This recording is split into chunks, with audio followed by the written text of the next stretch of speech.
Hello everyone. आज मैं आपके ग्रामर का टॉपिक विराम चिन्ह करवाने जा रही हूँ। विराम चिन्ह किसे कहते हैं? વિરામ ચિહ્નો કોને કહેવાય? ઉક્તિમાં અટકવાના સ્થાનો દર્શાવવા માટે તથા અર્થની દૃષ્ટિએ વાક્યના ઘટકોનો જુદી જુદી જાતનો સંબંધ સૂચવવા માટે લેખનમાં જે ચિહ્ન વપરાય છે તેને विराम चिन्ह कहे छे। हम जो सेंटेंस बोलते हैं या लिखते हैं उसमें हमें कहीं कहीं पर रुकना पड़ता है।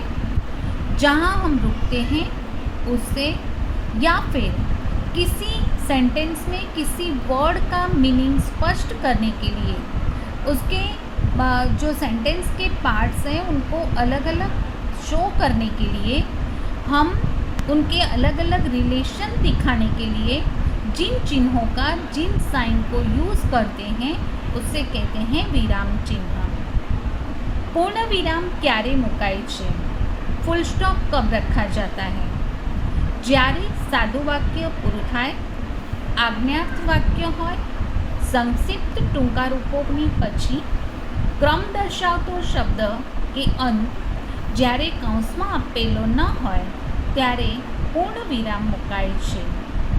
फुल स्टॉप कब रखा जाता है?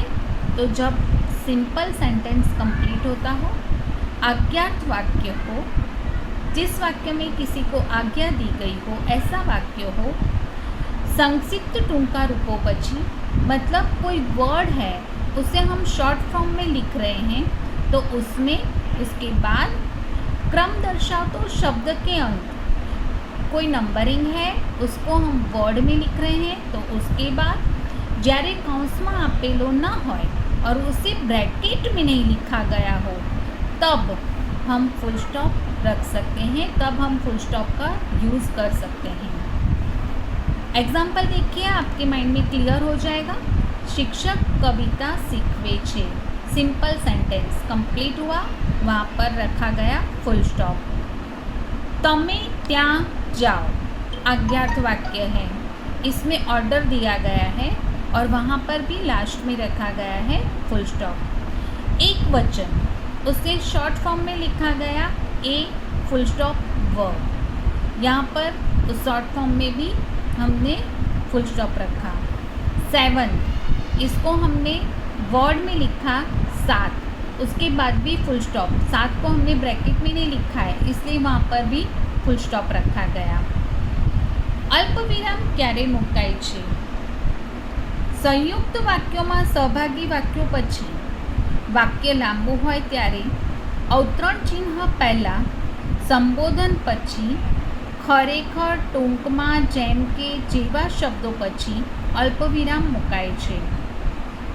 इंग्लिश में जिसे कहते हैं कॉमा, कॉमा को कब यूज़ कर सकते हैं हम लोग? तो संयुक्त वाक्य में सहभागी वाक्य हो उसके बाद सेंटेंस वाक्य बहुत लंबा हो तब किसी भी बात को इनटू इन्वर्टेड कॉमा में लिखना है तो उससे पहले किसी को हम संबोधित करते हैं लिखने के समय, जैसे डियर सर, रिस्पेक्टेड मैम, तो वहाँ पर खरेखर, टूंकमा, जेम के जेवा शब्द जो आते हैं गुजराती में उन शब्दों के बाद अल्प विराम रखे जाते हैं। एग्जाम्पल देखिए आपके। एग्जाम्पल, फर्स्ट एग्जाम्पल है કેટલાક લોકો ગરીબ હોય છે પણ ખાનદાન नहीं। सेंटेंस लंबा है इसलिए હોય છે के बाद कॉमा रखा गया। राजाए કહ્યું કે મારી પ્રજાનું સુખ એ જ મારું ધ્યેય। यहाँ पर इंटू इन्वर्टेड कॉमा में राजा ने कही हुई बात बताई गई है इसलिए राजाए કહ્યું કે उसके बाद कॉमा रखा गया। कनु तू અહીં आओ, यहाँ पर कनु को बुलाया गया है इसलिए कनु उसके बाद कॉमा। पूज्य बापूजी, हम जो संबोधन करते हैं पूज्य बापूजी, पूज्य बा, तो यहाँ पर पूज्य बापूजी के बाद कॉमा रखा।